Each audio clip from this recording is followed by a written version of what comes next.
today I want to talk to you a little bit about why ranking in Google in 2025 is different, okay? And today I'm going to talk about what you need to know to make yourself rank in Google in 2025. Some SEO myth busting. If you didn't know, keyword stuffing is dead, and why you need to focus on experience, expertise, authority, trust, the pillars that we keep talking about within SEO. I always call them the four pillars, which I call them structure, content, authority, and consistency. Some people call them experience, expertise, authority, trust. Same thing. We're all talking about the same thing. You need to eat with Google and improve user experience. All right, so let's talk about AI. So I am a big anti-AI girl. So I will use AI to help rewrite content. So for instance, I will write the original content and I'll put it into ChatGPT or AI tools and I'll say, help me increase the readability of this. But I do not get Google to produce original content for me, because you have to think of ChatGPT as a big database of the whole internet, and it's pulling information. And we actually did an experiment recently where we each took the same prompt and wrote 5 pieces of content with the same prompt, and they were so similar. And Google will ding you for duplicate content. So we don't want to be doing that as well. Okay, so that's one thing. That's why I don't like AI for writing original content. I like it for helping me increase readability, but not for writing that original content for me. Okay, so let's talk about backlinks for a second. So backlinks, they're kind of a double-edged sword because it's quality over quantity. So if you have lots of really bad backlinks, you'll actually do worse in the rankings than having 2 or 3 really high quality backlinks. And what do I mean by high quality? I mean the content they're linking to is valuable. They're talking about your business and they're a relevant business to you. So if you're a moving company and a realtor is talking about you, that makes sense. If you're a moving company and I don't know, say a knife shop was talking about you, then that doesn't make sense to Google. So it's about having quality and quantity and making sure you link between the two. Now, if that shop was talking to you about the fact they just moved locations and this was the mover they used, that makes sense. And the reason I brought up those things was actually a moving company just came to me and asked me that exact question. So that's a real life situation that we've been going through here in the agency. So there's another thing, keyword optimization. So with keywords for each of our clients, we go through and we find those primary keywords, but we really focus on user intent. So who is the best moving company in Sarasota? What should I look for when choosing a moving company? What things do I need to bear in mind when I'm moving house? So thinking about keyword intent, what's that consumer's intent when they Google that search term, not just moving company Sarasota.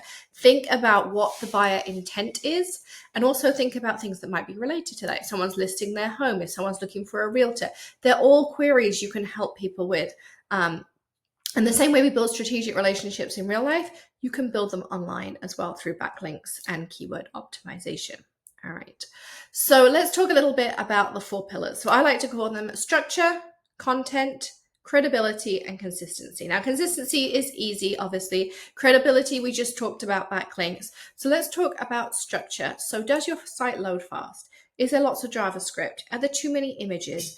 Does it have schema on it? All those things that I talk about in other videos, they're really, really important. So before I even start work on a customer's or a client's website SEO strategy, we fix the structure, because with a bad structure, Google's never going to rank them. So first we'll fix the structure, then we move on to content. And by content, it's having good quality content, 4 to 6 pieces of content every month, videos, blog posts, infographics, all those kinds of things. And making sure that your content credibly and valuably answers a search query. Okay, so you're looking at valuable content, want it to be buyer intent in it. And then we also want to make sure that we are communicating clearly to Google and the end user what that content is about. All right, so site structure and technical SEO. So we just talked a little bit about it. Let's just dive into it a little bit more. So things like speed. Is your website mobile friendly? Do you have an SSL certificate? Do you use the www or not? It doesn't matter, but pick one. If you have some pages that use the www, then make sure all your pages do. If you have some that don't, then don't use it on any of them. So you just pick one or the other. Okay, URL structure and internal linking. Google loves an organized site. The same way that anyone wants to walk into an organized home or an organized store, Google wants your site to be organized. Make sure you have your site structure on there. Make sure your URLs are structured neatly. Make sure you link between content and tell Google what's relevant to one another. So on my location pages, I have all my services and they link back to those service pages. So I'm telling Google I service this area for these services, and here's more about those services. So you see how it's like a nice natural flow in there as well. And then also optimize for featured snippets. You know how we Google something and those little snippets come up, the AI, you want to be answering those. And a great way to get featured in those, I found, is to do FAQ pages. Google loves a good FAQ page. So if someone Googles something about air duct cleaning, I want my featured snippet of is air duct cleaning really worth it to come up as their featured snippet. All right. So the next step, content. So we've talked about structure, now we're talking about content. What content ranks in 2025? Well, I hate to say it, but it is a long form, and we're talking 1,200 to 1,500 words of high value content. Okay, that will always be out those short, thin articles. People think they want short, snappy, that people don't have that attention span. But from a Google perspective, they want long form, highly valuable content. As I mentioned, don't get ChatGPT to write it for you.